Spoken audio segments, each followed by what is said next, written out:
Today, we're going to talk about a different and way rarer kind of intelligence.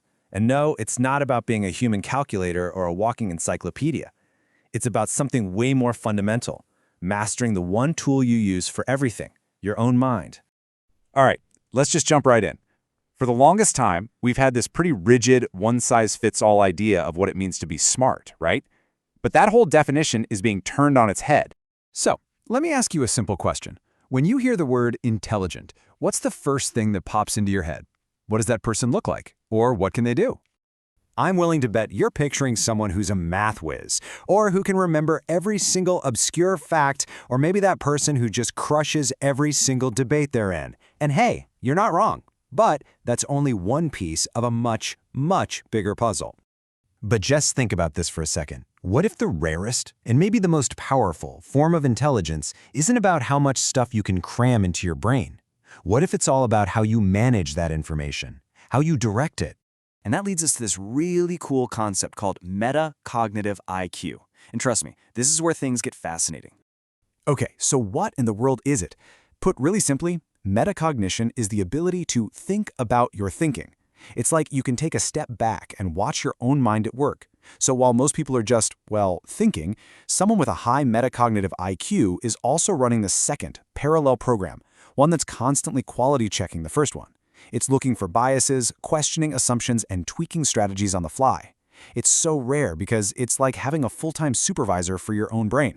And honestly, this is the best analogy for it. Think of your traditional IQ as a car engine. It's your raw horsepower.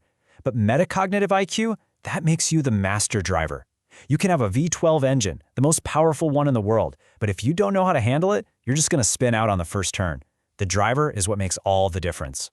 So you're probably asking, okay, how do I know if I have this or if my friends do? Well, let's break down the signs. And the very first one, it might actually surprise you. It's all about humility.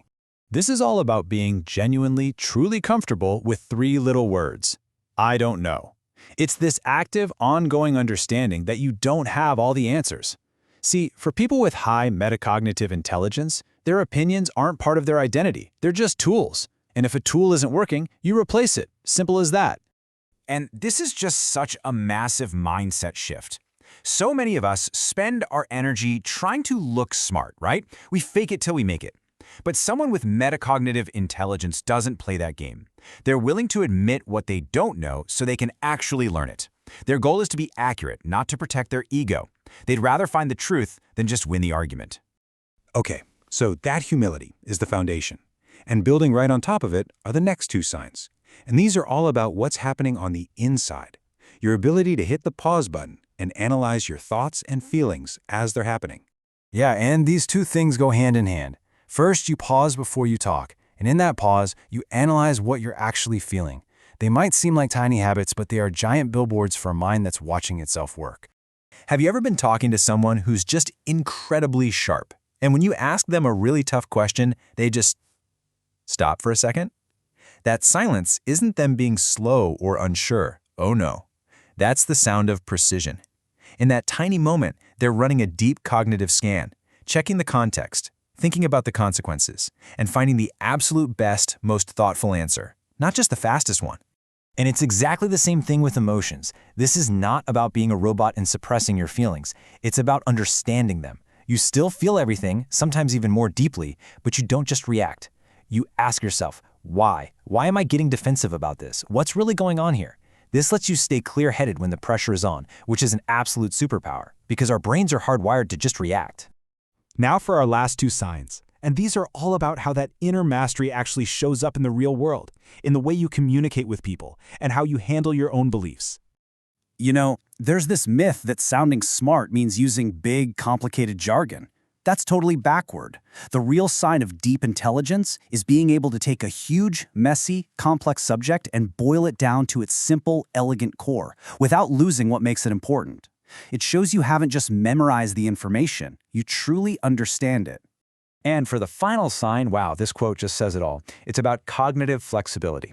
For so many people, the point of an argument is to win, to defend your position, no matter what. But for a metacognitive thinker, the goal isn't to win, the goal is to be right. and that means they're willing to adjust their thinking. They see being wrong not as a personal failure, but as a fantastic opportunity to upgrade their beliefs and get closer to the truth. How rare is that?